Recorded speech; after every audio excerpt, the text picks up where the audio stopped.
I was halfway through my second bourbon at the airport lounge when my phone lit up with a Japanese number I didn't recognize. It was 2 a.m. in Tokyo. My flight back to Seattle was delayed again, the fourth time this week, and I had nothing but time. I answered out of boredom more than curiosity. A man's voice came through, crisp and emotionless. "Mr. Walker?" "Yes?" "I'm calling regarding your wife. You should know what she's been doing while you're in America." The line went dead before I could respond. Now I should back up. My name is Ethan Walker. I'm 37, originally from Portland, Oregon. I work in international logistics, dull to most, but I love the chaos of global trade.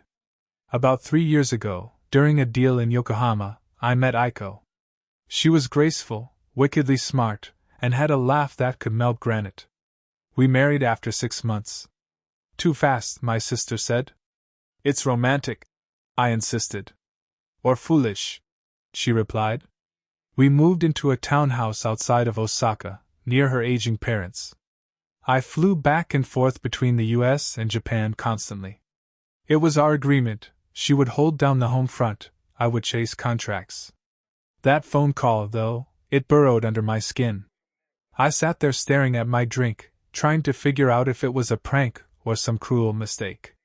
When I landed at Seattle-Tacoma the next day, my phone buzzed again. This time, it wasn't a call. It was a message. No name. Just an image. Aiko. In our kitchen. Kissing someone. A man with a dragon tattoo curling around his neck. He was pouring wine into a glass I recognized, a wedding gift from my brother. I didn't reply. I didn't scream. I didn't cry. Instead, I got to work.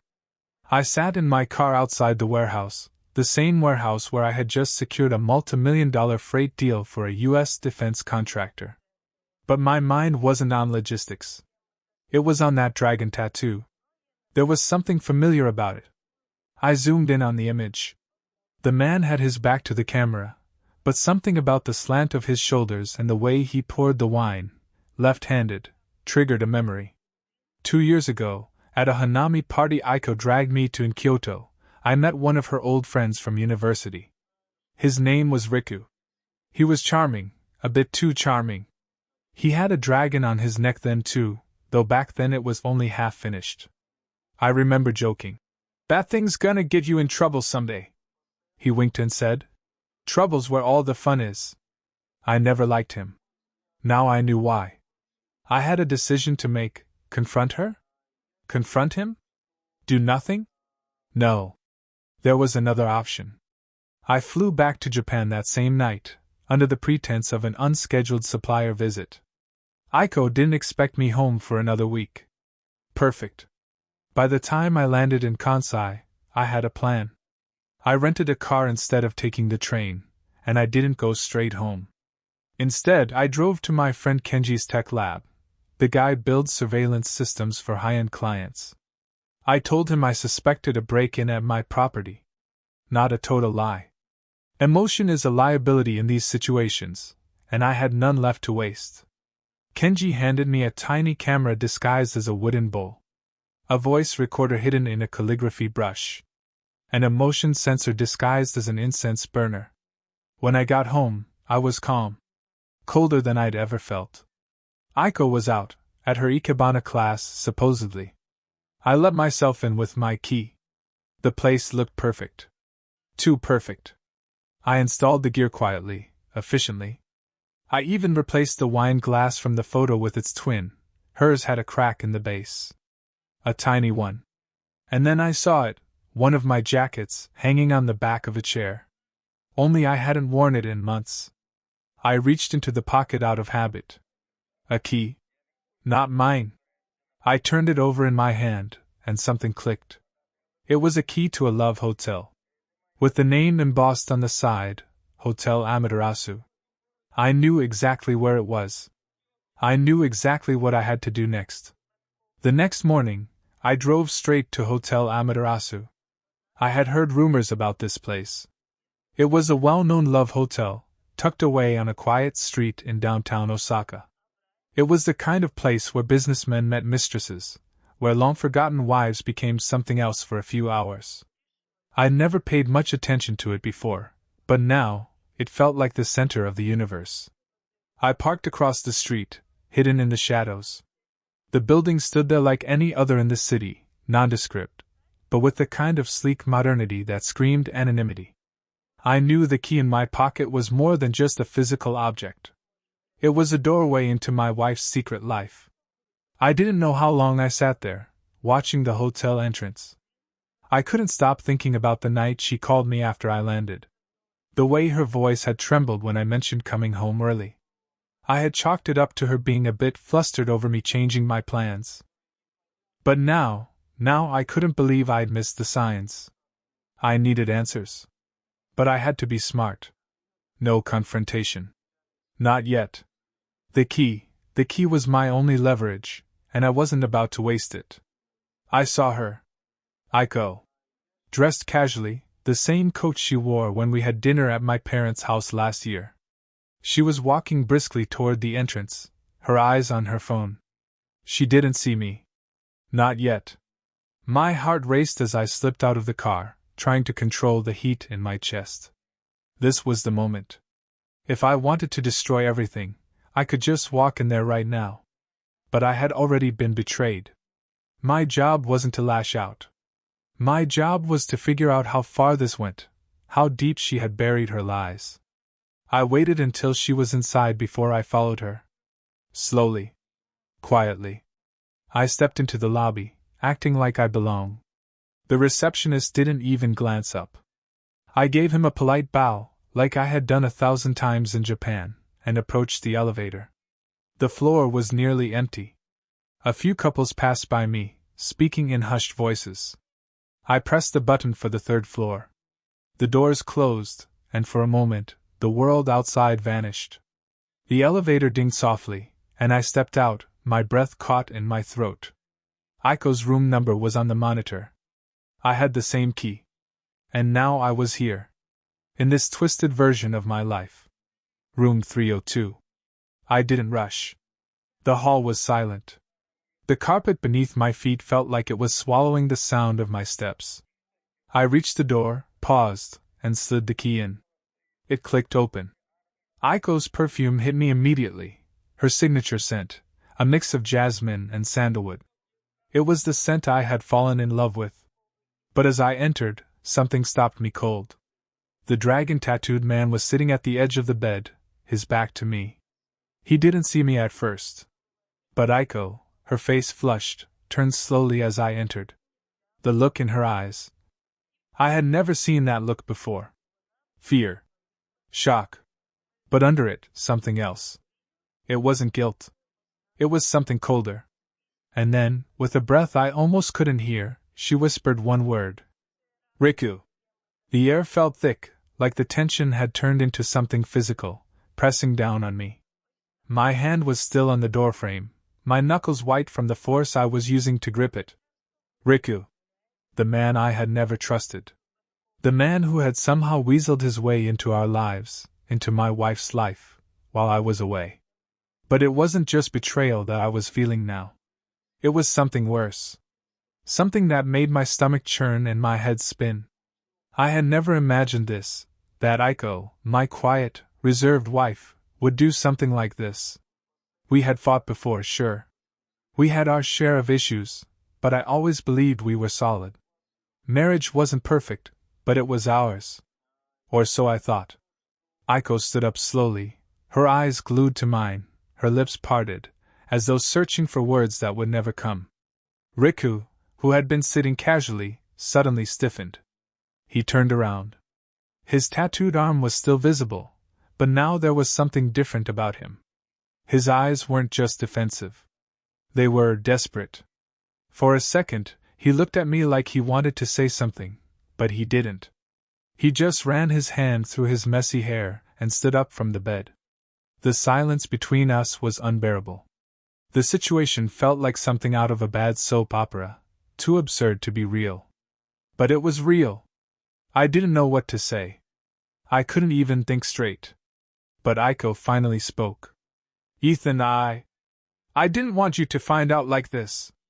The words stung, as if they had been rehearsed 1,000 times. But I wasn't ready for what she said next.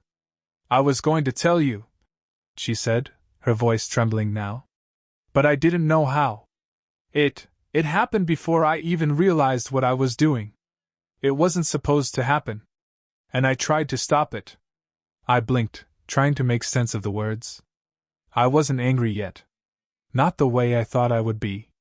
All I felt was confusion. Riku stepped forward, his face a mask of regret. It wasn't what you think, he said, his voice low. This is all my fault. I didn't want to hurt anyone. I didn't want to hear him. I didn't want to hear either of them. So what was it then? I asked, my voice coming out harsh. What is it that's so complicated that I had to find out in a hotel room like this? Aiko flinched, but she didn't back down. She looked at Riku before turning her gaze back to me. You're right, she said, her words slow and deliberate.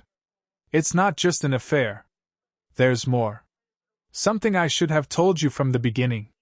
I stood there, waiting for her to say it. Waiting for the bombshell. And then she dropped it. He's my half-brother. The one I never told you about. The room went silent. Aiko's face was flushed, her eyes pleading for understanding. But I couldn't move, couldn't breathe. I was stuck. Staring at the two of them, trying to piece together a puzzle that seemed impossible to solve. Half-brother. This wasn't supposed to make sense. It wasn't supposed to be. You never told me about him? I asked, voice tight with disbelief. Aiko shook her head, looking away. I didn't want to. He was a part of my life I kept hidden. He's not someone I'm proud of. He's not someone I wanted to bring into our life, Ethan. I took a deep breath, trying to calm myself, but my mind was spinning. Riku, the tattooed man I'd always suspected was trouble, was family. Not just some random fling. And Aiko had kept him hidden from me, kept a secret that now threatened to break everything we'd built. But something was off. Something still didn't add up. I took a step forward, finally forcing myself to speak. This doesn't explain everything. It doesn't explain why you're here right now. Why you're in a hotel room with him. And why, after all these years, I'm just hearing about this now. Aiko's face crumpled, the last of her composure breaking apart. Ethan, it wasn't supposed to go this far. It was a mistake. Riku, he's been here for me, for both of us. When things were tough, when you were always away, he was the one who helped me through the loneliness. The loneliness. That word hit me harder than anything else she could have said. I felt it gnawing at my chest, my throat tightening. Aiko had never said anything about being lonely. She never once gave me the chance to understand what she was going through. Before I could respond, Riku spoke again, his voice barely audible. I never wanted this, Ethan. I'm sorry for everything. But I don't think you understand, there's more. More that you need to know. I couldn't hold back anymore. My voice came out in a low growl, the words tasting like ash in my mouth. More? You've got to be kidding me. How much more is there to this? What could possibly justify this mess?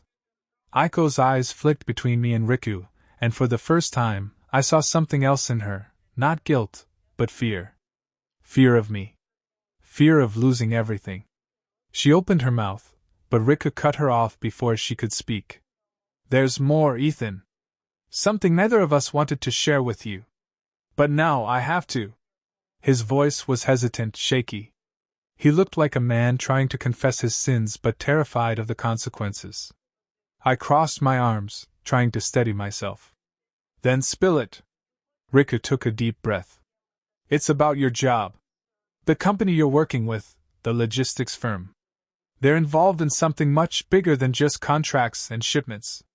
And I didn't want to tell you this, but... I froze. Something in the way he said it sent a jolt of panic through my chest. What the hell are you talking about? Aiko looked at me, her eyes pleading for me to understand. Riku isn't just my half-brother. He's also been working with your company, Ethan. He's been monitoring the deals, the shipments. He's been keeping tabs on you. It felt like the room spun. Everything I thought I knew about my life, about my job, about my wife, shattered in an instant. I stared at them both, trying to process what they were saying. Are you telling me he's been spying on me? My voice was barely a whisper, a mix of disbelief and anger. Riku nodded, his face pale. Not just you. Your company, everything. They've been involved in some shady deals, Ethan. I couldn't stand by and watch it happen. I didn't know how to tell you. I never wanted to drag you into this. I felt the ground slip out from under me. My wife had been having an affair with my half-brother. But that wasn't all. They weren't just sharing a bed, they were sharing secrets. Secrets about my job, my career, my life. I had been living a lie, and it was all collapsing in front of me. I couldn't even find the words.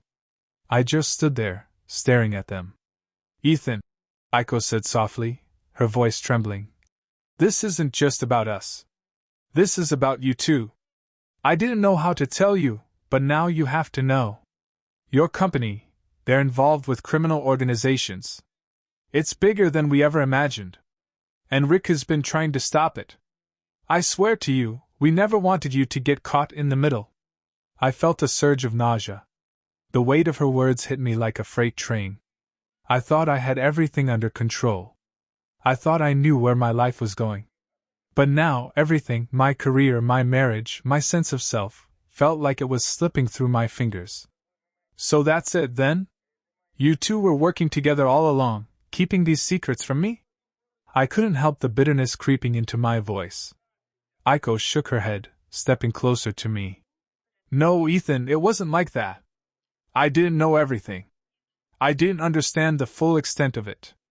I was just trying to protect you. I didn't want you to get hurt. Riku was trying to stop things from going too far.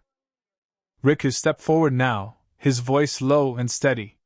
There's more, though. Ethan, I didn't want to bring you into this, but I'm scared. They know about you. They know about your role in the company. And they're coming for you. I took a step back, the weight of his words sinking in. What do you mean? Who's coming for me? Riku looked around nervously, as though the walls were closing in on us. The people behind these deals. They have eyes everywhere. Your company is a pawn in something much bigger.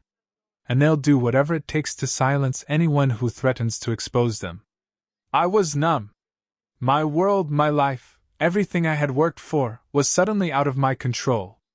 I had thought it was just a betrayal of trust. An affair. But this was dangerous. This was real. This was a nightmare I hadn't even seen coming.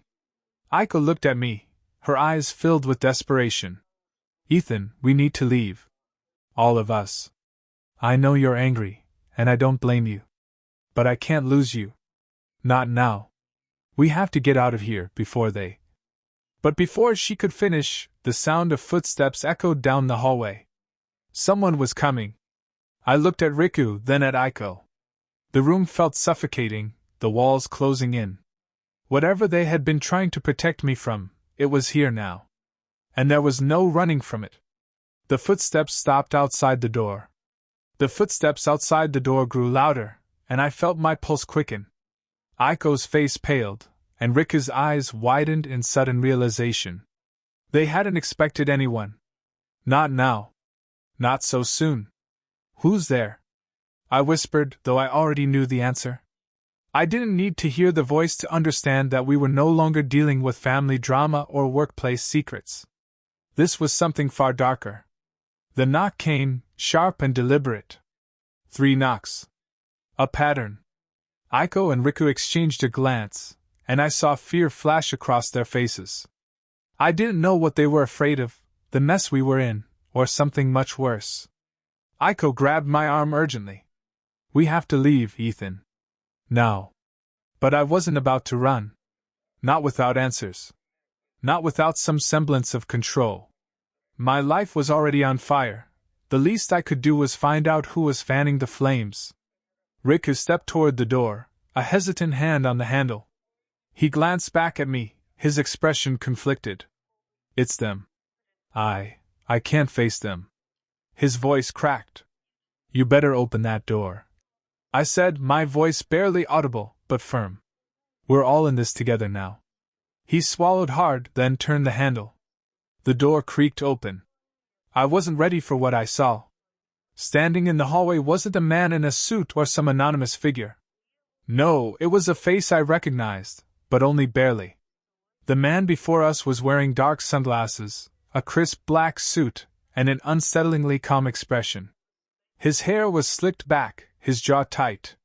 But it was his eyes, they were the ones that gave it away. Kaito.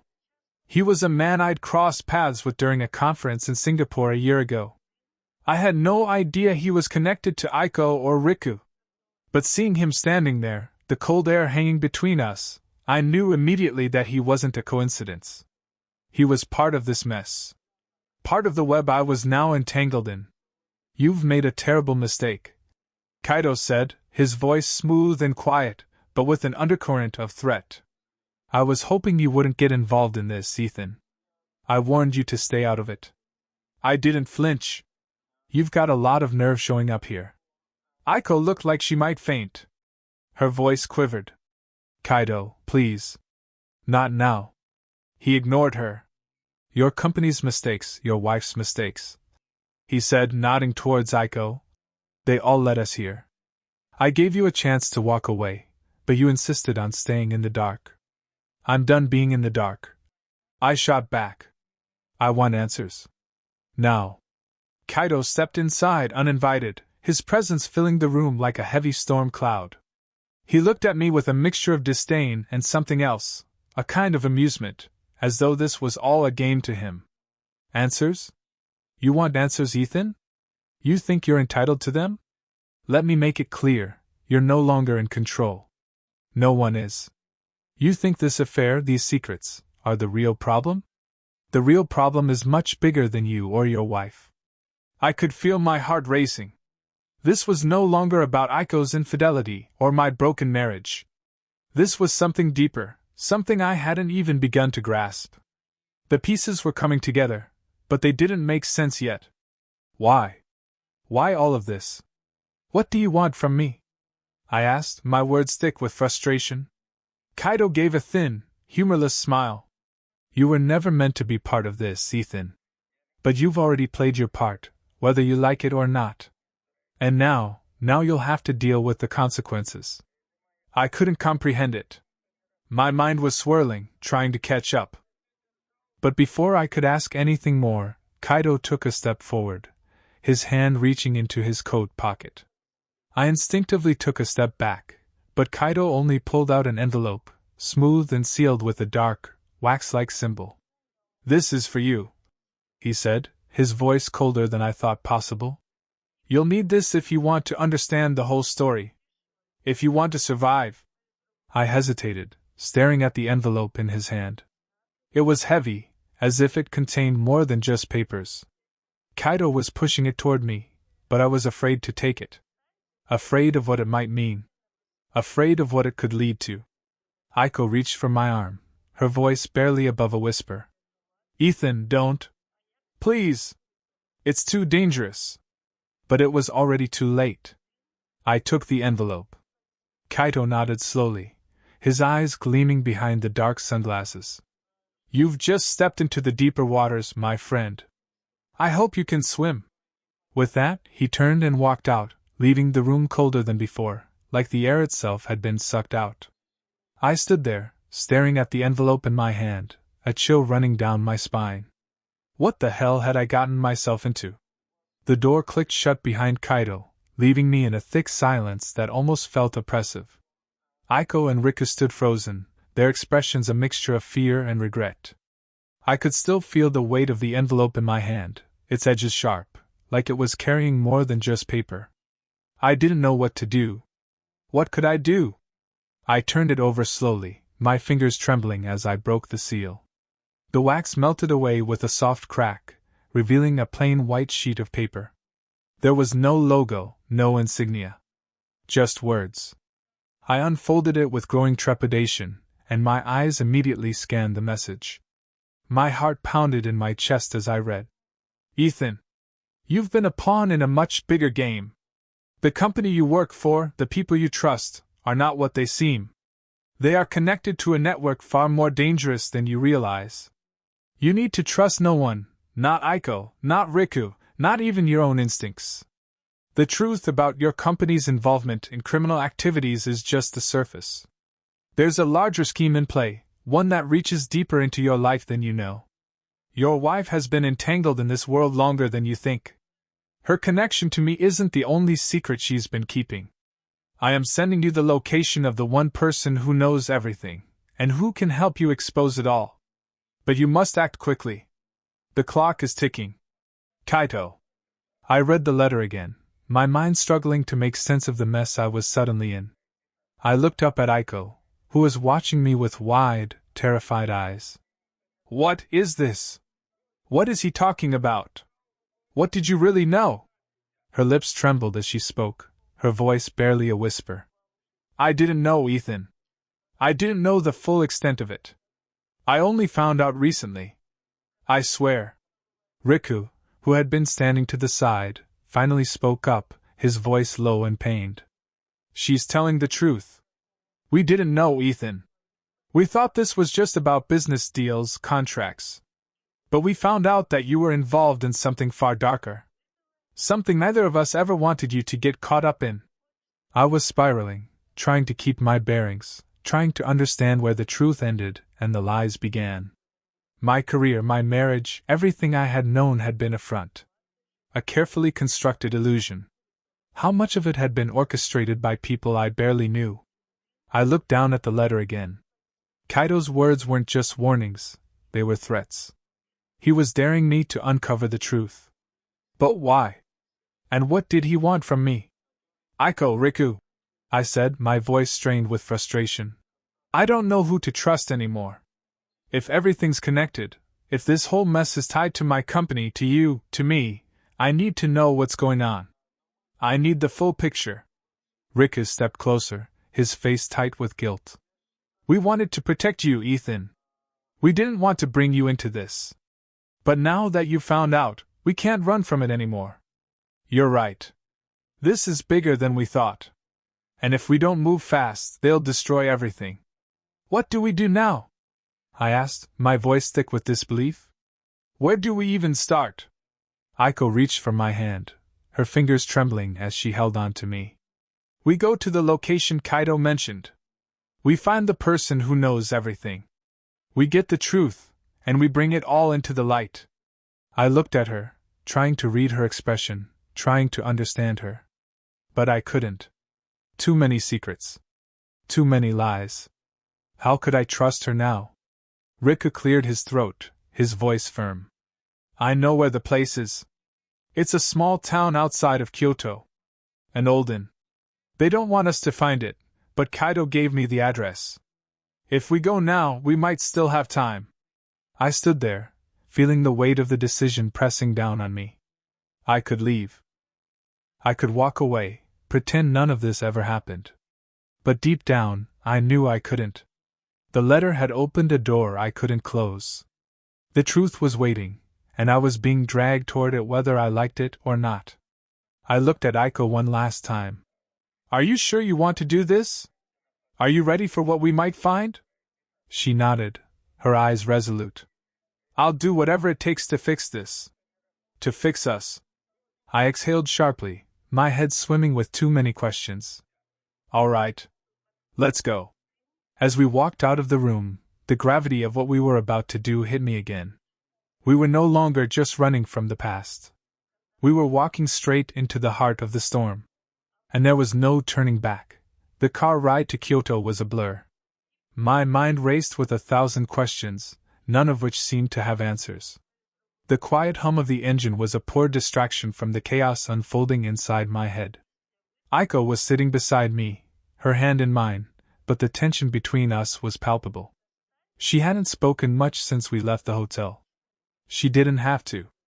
I could feel the guilt and uncertainty radiating off her, just as I could feel my own confusion and betrayal threatening to consume me.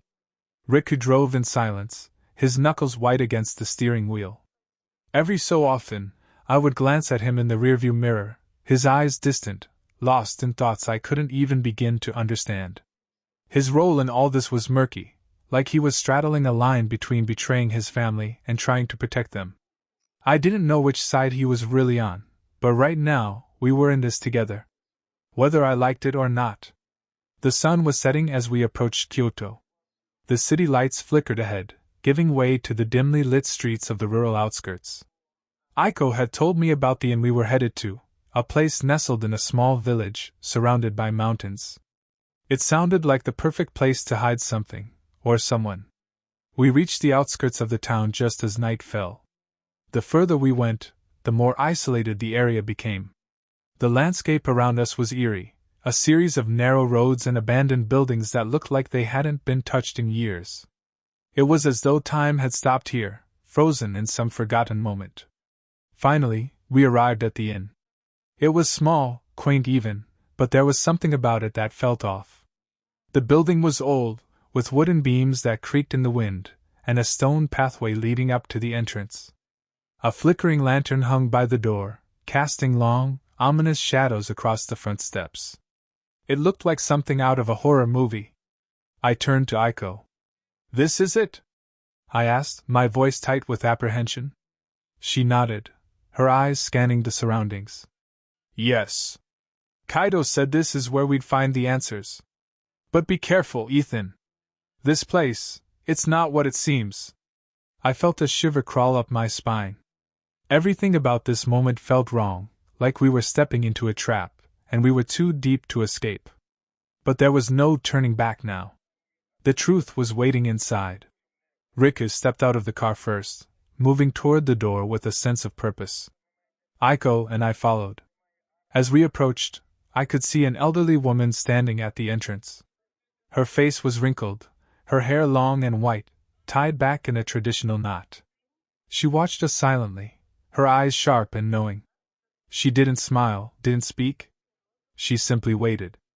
Riku exchanged a glance with her, and without a word, the woman stepped aside to let us in. I didn't understand the unspoken communication between them, but I followed, unable to resist. Inside, the inn was dimly lit, filled with the scent of incense, and the faint sound of classical music playing softly in the background. It felt like we had stepped back in time, into a world far removed from the one we knew. The woman led us down a narrow hallway, her footsteps soft on the tatami mats. At the end of the hallway, she stopped in front of a door and knocked gently. It was a rhythmic knock, almost like a code. I could feel my pulse quicken. The door creaked open, revealing a man sitting at a low table.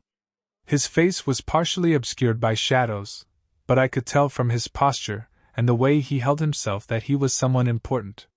Someone who had seen more than his fair share of darkness. He stood as we entered.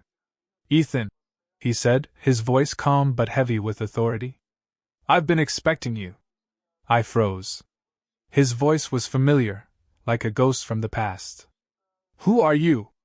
I demanded, trying to suppress the surge of confusion and anger rising within me. The man smiled faintly, as though he found my question amusing. "I'm someone who knows more about your life than you could ever imagine, Ethan. And it's time you knew the truth." Aiko stepped forward, her face pale. "You've been lying to him, haven't you? All this time, you've kept him in the dark." The man looked at her, his gaze soft but calculating. "It wasn't my place to tell him, Aiko. But now that he's here, it's time." "Time for what?" I asked, my voice laced with disbelief. "What are you talking about?" He gestured for us to sit, and we obeyed, though I could hardly focus. I could barely keep my thoughts straight. What was going on? Why was everything so twisted? "I'm the one who gave Kaido the information about your company," the man said finally, his voice low. "The company you've been working for, Ethan? It's a front for something much bigger, much more dangerous. Your job was never just about logistics. It was about power. And the people you've been working with are part of a syndicate that controls more than just shipping routes." I stared at him, the weight of his words slowly sinking in. "You're saying my company is connected to the underworld? Criminal organizations?" The man nodded. "And you, Ethan, were being groomed for a much bigger role. You were supposed to be the next piece in their puzzle. But you've become a liability. You've stepped into something you can't undo. I felt like the room was spinning. I looked at Aiko, who had tears in her eyes. Why didn't you tell me? I asked, my voice breaking. Why didn't you warn me? She shook her head, helpless. I didn't know, Ethan. I didn't know the extent of it. I was just trying to protect you. I turned back to the man, anger bubbling inside me. So what now? What do you want from me? He leaned in, his eyes piercing. Now you have a choice. You can walk away, go back to your life and pretend this never happened. Or you can help us take down the syndicate. But know this, if you choose to fight, there will be no going back. The people you thought were your allies will become your enemies. And your life will never be the same. I looked at Aiko, then at Riku, who was standing silent by my side. The weight of his words hung over me like a storm cloud. I had walked into a world I never intended to be part of. But now that I was here, there was no escaping it. I looked at the man, my decision made. I'm in, I said, my voice steady. Let's burn it all down. And with that, the game had truly begun. The end.